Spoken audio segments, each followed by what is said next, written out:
Hello mga ka-boom boom! Ayan! Welcome to Australia! So ito very windy and cold ang weather natin today. 2 p.m. na pero ano pa rin 11 degrees ang ang temperature dito.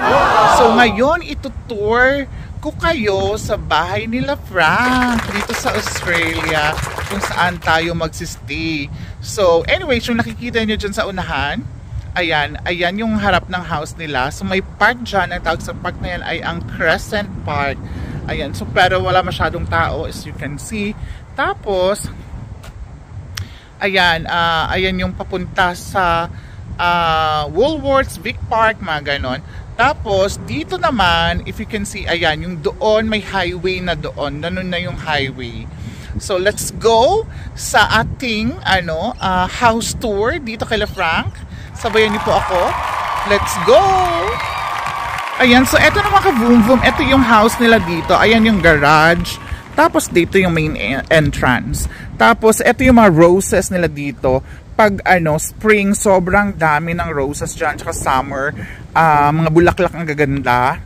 Tapos, kakaprune lang namin kasi mag-spring from winter. So ayan naman yung mga sibol-sibol na siya. Tapos doon, ayan, dahil magsa-start na yung spring, meron ditong ano ba to? Cherry blossoms. Ayan, meron silang ganyan. Okay, so may mga halaman sila dito. At let's go, papasok na tayo. Ito naman yung olive tree. Tapos ito yung main entrance nila, ng bahay nila. Medyo, ngayon, ano ba to? Kasi windy. So, ang daming mga leaves. Ayan, so papasok na tayo dito sa ating main entrance. Ayan, so meron sila ditong pa-carpet. It's cow's skin. So ano siya, medyo expensive yung cow skin. Tapos ayan, syempre may paano sila dyan, flower base. Lock lang natin yung pinto. Eto yung pa-alarms. Ayan. So pag aalis ka ng house, i-alarm mo siya. So pindutin mo to para siguradong mag-a-alarm siya pag may mga magnanakaw. Ito yung papunta sa garage. So may dalawang kotse dito pero gamit ni Rose ang isa today kasi pumasok siya. So ang nandito lang ay si Hugo. Ang ginamit niya ay si Frida. Ayan, so dito yung garage. Tapos ito na yung papunta sa papasok ng house nila. So unahin natin yung mga rooms na lang. So meron ditong pa-painting. It's a rose painting with pa-chandelier doon sa syempre, sa entrance. Tapos ito yung first room nila dito. So ayan, ang first room nila. Ayan, meron pa doon yung nag-birthday si Baby LV. But of course, meron siyang cabinet din dito. Ayan. So, eto yung room. Tapos, eto naman yung another room. Parang ginawa na muna siyang playroom ni Baby LV. Kasi wala namang, nagsistay dito. So, meron siyang mga scooters, meron siyang pa-car dyan, mga books, patent, ganyan. So, dito siya nagpi-play during pag pag gusto niya maglaro-laro. Ayan. So, tapos, dito naman ay ang shower room at ang bathtub. Ayan yung pa-bathtub. Tapos eto yung shower head na na paliguan. So ayan, diba? Bongga, Tapos dito yung common toilet. So ayan, eto yung common toilet nila dyan. Ayan, pa-tissue. Tapos, syempre pa ay ang laundry room. Eto yung laundry room. So, ayan. So, andyan yung pa-washing machine. Tapos, sa likod backyard na siya. Tapos, ayan. Dito naman yung magiging kwarto natin for the rest of our stay here. Super bongga, diba? Lakas makahotel with a painting on the side. May pa bamboo and all na talagang very original siya. Oh, bongga, diba? Ayan. So, may pa lampshades, may pa kineme. And, syempre, yung mga luggages natin andito. Ayan, oh, diba? Tapos, yung mga, ayan nila, oh. Diba? Bongga! Okay, so, laban na tayo. Yung salamin na yun doon, nakita nyo, ano yun? Doon yung mga damit na nakalagay. So, syempre, hindi na natin bubuksan kasi ang kalat ng damitan. Let's go na tayo. So, balik tayo dito sa main entrance. Papunta naman sa, ano ba to? Living room and the dining room. So, ayan. So, meron sila dyang pa-TV. So, syempre, may bagets dito sa Blur. May mga, dyan, laro-laroan. Tapos, meron siya ditong mirror on the side. Tapos, shelf.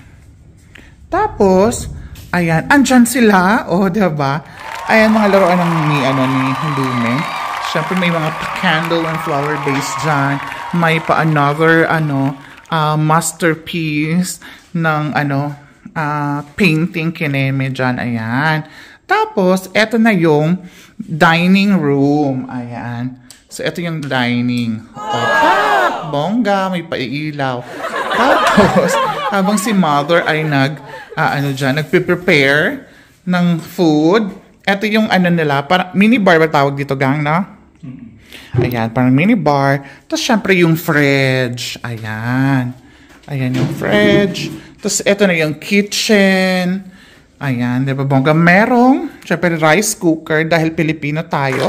At merong, coffee maker. Ayan, minsan, pa-site natin kung paano magpa-coffee maker. Tapos, syempre, meron tayong dishwasher. Ayan. With, pa-beer doon sa gilid. Tapos, syempre, ito yung pantry, yung shelf and all. So, ayan, mayroong toaster tayo. Siyempre, kettle na initan ng tubig. Ayan. Tapos, dito yung maganda. At yung mga pictures nila. Ayan, mga pictures nila ng mga travel nila. Tapos, ayan. Bago tayo pumunta dun sa, pinaka-paborito kong place dito, punta tayo sa master's bedroom nila. Tapos, eto yung iba pang pictures nila. Pakadami, diba? Yan, mga travels around the world. Tapos, mayroon ditong pa-fan. Ito pa rin yung dito, magandang part. Ito yung heater nila. Tapos, parang dito na rin i-control yung air conditioning. So, pag kunyari, sobrang lamig, katulad ngayon, i-on mo lang siya para lumamig na dito. May airflow din. So, makakontrol mo kung ilan lang yung mga, na pwedeng temperature na pumasok sa yung airflow na pumasok sa kwarto mo or dito sa mismo sa dining kineme. So papasok na tayo. This is yung master's bedroom nila. Ayan. Tapos, ayan, ito yung tulugan ni Baby LV, lalo nung kill siya. So ngayon, syempre, kisalon siya dyan sa kama nila. Ayan, bongga, diba? Tapos, syempre, yung para kay Olivia, mga laruan ni Olivia. Ayan. Tapos, ang kanilang TV dito. Tapos, ano pang meron dito? Eto yung nila, parang dressing room nila. So, dito yung mga, damit, napakadaming damit. Dito tayo magnanakaw ng damit, pang outfit natin, pag namasyal-masyal tayo, dito sa, sa Perth, diba? Kakaloka. So, ayan, nakabog si Lee, Christian Dior, the bag, LV, at ano pa. So, makakapag tayo dito. Hermes, makakapag tayo, ayun, Louis Vuitton ulit, ayan, makapag nakaw tayo dito minsan. DKNY, dalhin natin sa Philippines, diba? Tapos, eto, syempre, yung kanilang sariling, washroom. Tapos, habang si Olivia nakabantay dyan, doon siya nagre-rest. Ito yung shower room nila at yung toilet, syempre pa. So, yun ang main, ang master's bedroom. Ngayon, pupunta na tayo sa pinaka-favorite na place ko dito kung saan ako nagko-coffee. At i-enjoy. Anyways, eto pala ay, fresh, cherry blossoms from the backyard nila. So, ayan, nilalagay nila dyan. Tapos, eto na, ang favorite, place ko. Anong tawag dito sa place na to, gang? Parang veranda? Hindi. Parang wala lang. Parang backyard lang siya. Ayan. Ayan, perfect. Diba? Kabog. Top dyan. Tapos pwede kang umuupo-upo dito para para kabog. Para kabog ang eksena. Oh, diba? Diyan kayong upo-upo, coffee. Diba? Kabog ang peg. Tapos may mga halaman din sila dito. Ayan. Tapos, syempre pa, meron sila ditong fire pit. Ayan. Pag tulad ng winter, ganyan. Or, kahit hindi winter, kunyan mag-barbecue kayo, habang nakaupo kayo dito, pa-fire kineme kayo dyan. Tapos, eto, ang rosemary, nut plant, ayan, rosemary, yan. So, may pa-bamboo sila, ayan yung, hazelnut ba yung gang? Yung cherry blossom. Almond pala, almond. Yung cherry blossoms na yan, almond. Tapos, ano pa yung iba dyan na fruit, na plants yan? Apple guava. Tapos, pomegranate yung isa. Dito yung pomegranate. Tapos, apple guava tong green pa. Yung ibang dito, yung ibang plants, siya? Yung Jasmine yung nawawala siya ng dahon pag winter. Yung iba naman, hindi naman. Tapos, eto yung jasmine. Yung mabango siya. Ayan. Super mabango siya. Lalo na pag namumulaklak. So, ngayon, nagsastart na siya magbulaklak kasi magwi-winter na. So, ayan. Come back na tayo sa, kineme.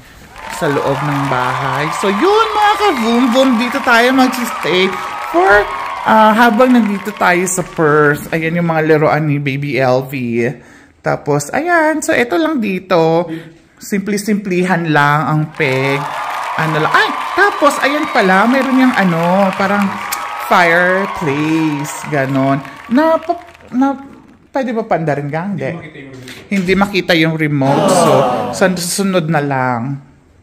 Ayan. Tapos, yun lang mga eksena dito naman sa bahay. Sa pahinga. Lumabas na ako mga ka. Tapos, ayan. So, yun na yun, mga ka-boom-boom. Bongga na siya. Okay? So, maraming salamat. Lalabas ulit tayo ng baler. Ay, naka-lock na siya. Hindi na tayo makakalabas. Kasi lock na siya. Okay? So, well, anyways,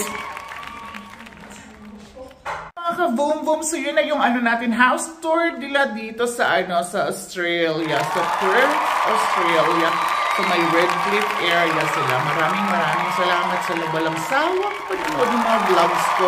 Maraming vlogs ko tayo na pwede nyo mapanood. So sa hindi pa nakapag-subscribe, mag-subscribe na po kayo. Mamamasyal tayo dito sa Perth para bonggang-bongga, masaya tayo lagi. Tapos, paki-like na rin po yung video for more videos like this. And comment na din po kayo. And sa mga laging nandyan at sa mga nakapag-subscribe na maraming salamat always. Okay? See ya sa ating mga vlogs. Bye!